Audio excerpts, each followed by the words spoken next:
Look, you help people every day find the best part of themselves through experiencing some of your pampering, which I go through myself and I absolutely love it. Just also on the note of dating, I personally am just embarking on the world of dating, and I haven't actually got there yet, even though many of my clients are dating, and I do talk about it with them a lot. But I've used a lot of technology and apps in preparation for the very daunting dating scene. So one of those being Noom for weight loss, Reframe to make sure that, you know, I control too much drinking, and it's all about psychology and connection, basically.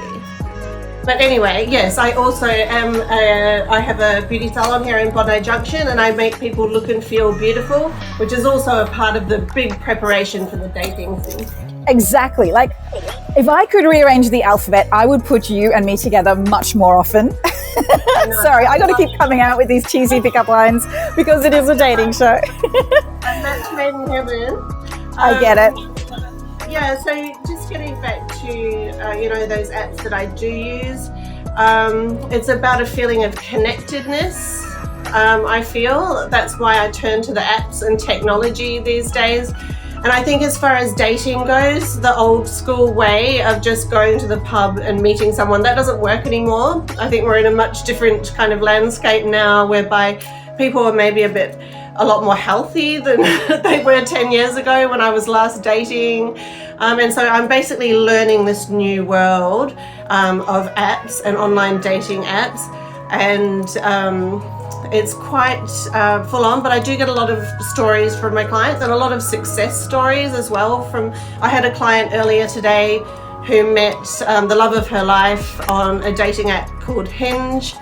And they're now getting married, and so I'm helping prepare her skin and everything so that she's looking fantastic for the wedding day. So it can go really well with these apps with dating, but it can also go really badly too. So anyway, yes, what was your question? Well, thank you for sharing and being so honest about it, because it's not easy, and that's why we've put the show together, because people who've like been married and divorced and dating was completely different, you know, 20 years ago maybe, and now they're back in the scene, and yeah, they're having to deal with the changes and go with the flow, roll with the punches, however you want to see it. And that's why we call the dating specialists to join the show, and they're going to share some insights. Now, to pop or not to pop, zits that appear before date night, what happens? Can you tell us some non-invasive treatments to get you looking really great for your first date? Okay, so if that dastardly pimple turns up the day before a date, what you should do is you should cleanse your skin thoroughly, exfoliate, and then if you have anything with acids in it, like a glycolic acid or a lactic acid, you should apply it to the spot. Do not pop the spot because it will look 10 times worse the next day. So my advice is to find something with an acid in it and just topically keep applying it every hour for about 4 hours religiously, and it will help dry it out, bring it to the surface, and with good luck, hopefully the next day you won't be able to see it, you'll be able to cover it with makeup.